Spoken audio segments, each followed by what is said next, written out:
अभी तक बांग्लादेश में तारिक रहमान ने प्रधानमंत्री पद के लिए शपथ भी नहीं ली, लेकिन उसके पहले ही बांग्लादेश में गृह युद्ध छिड़ गया है। यूनुस को बीएनपी का झटका लगा है और एक्शन में जमात आ गया है। नमस्कार, आप देख रहे हैं न्यूज़ 18 का डिजिटल प्लेटफॉर्म। मैं हूं आपके साथ श्रुति श्रीवास्तव। बांग्लादेश की राजनीति में एक नया अध्याय शुरू हो चुका है, जहां 2026 के आम चुनाव में बांग्लादेश नेशनलिस्ट पार्टी की भारी जीत के बावजूद संवैधानिक सुधार परिषद को लेकर विवाद गहराता जा रहा है।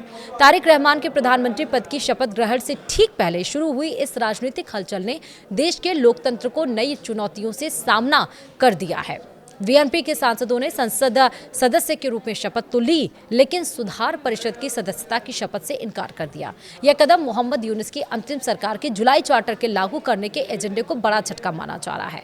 मुख्य चुनाव आयुक्त नासिर उद्दीन ने मंगलवार को संसद के साउथ प्लाजा में शपथ दिलाई, लेकिन बीएनपी की अस्वीकृति ने जमात इस्लामी और नेशनल सिटीजन पार्टी जैसे दलों को भड़का दिया। अगर बीएनपी परिषद में शामिल नहीं होती है तो वे भी शपथ से दूर रह सकते हैं।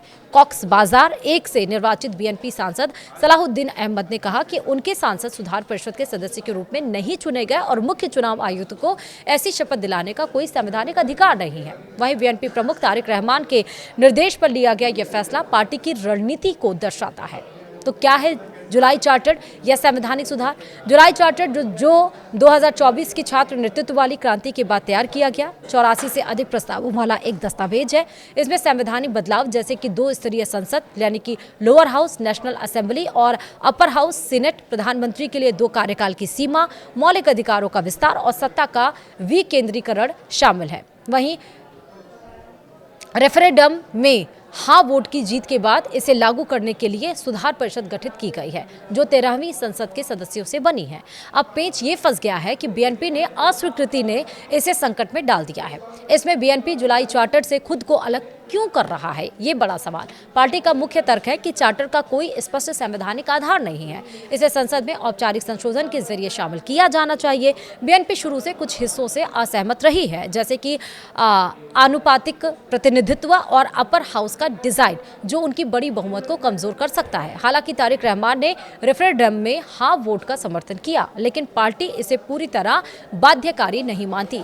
बीएनपी का मानना है कि सुधार केवल चुनी हुई संसद के जरिए किया जा सकते हैं, ना कि अंतरिम सरकार के जरिए। वे इसे अपनी सत्ता को बंधक बनाने की साजिश के रूप में देखते हैं, जो यूनुस सरकार के एजेंडे को आगे बढ़ाने का प्रयास है।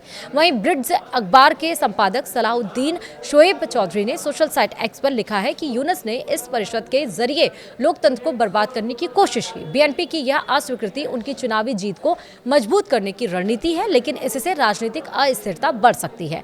वहीं जमात इस्लामी जुलाई चार्टर को लागू करने की प्रबल समर्थक है। पार्टी ने चार्टर पर हस्ताक्षर किया और चुनाव से पहले रेफरेंडम की मांग की है। जमात प्रमुख डॉक्टर शफीकुर रहमान ने कहा है कि चार्टर जुलाई क्रांति की भावना को मजबूत करता है और लोकतंत्र को सुरक्षित करता है। चार्टर में मूल सिद्धांतों जैसे कि राष्ट्रवाद, समाजवाद और धर्मनिरपेक्षता में बदलाव जमात के एजेंडे में मेल खाते हैं, जो 1971 की आज़ादी की लड़ाई में उनकी भूमिका को लेकर विवादास्पद रहे हैं। वहीं जमात इसे सुधारों का गार्डरेल मानती है, जो भ्रष्टाचार, न्यायिक स्वतंत्रता और सत्ता के दुरुपयोग को रोकेगा। वहीं चुनाव में जमात गठबंधन ने 77 सीटें जीती हैं, जो उन्हें मुख्य विपक्ष बनाती है। वे मानते हैं कि चार्टर लागू ना होने से संसद बेमानी हो जाएगी। ऐसे में उसने साफ कर दिया है कि वो शपथ ग्रहण में शामिल नहीं होगी अगर ये चार्टर लागू नहीं किया जाएगा।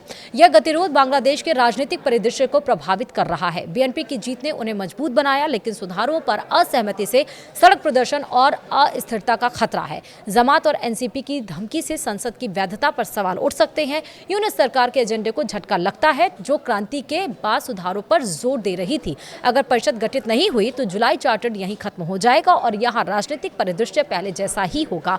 खींचतान या अस्थिरता ना रहे, इसके लिए तारिक रहमान की सरकार को अब संतुलन बनाना होगा, वरना लोकतंत्र की नई शुरुआत खतरे में पड़ सकती है। वीडियो में इतना ही। नमस्कार।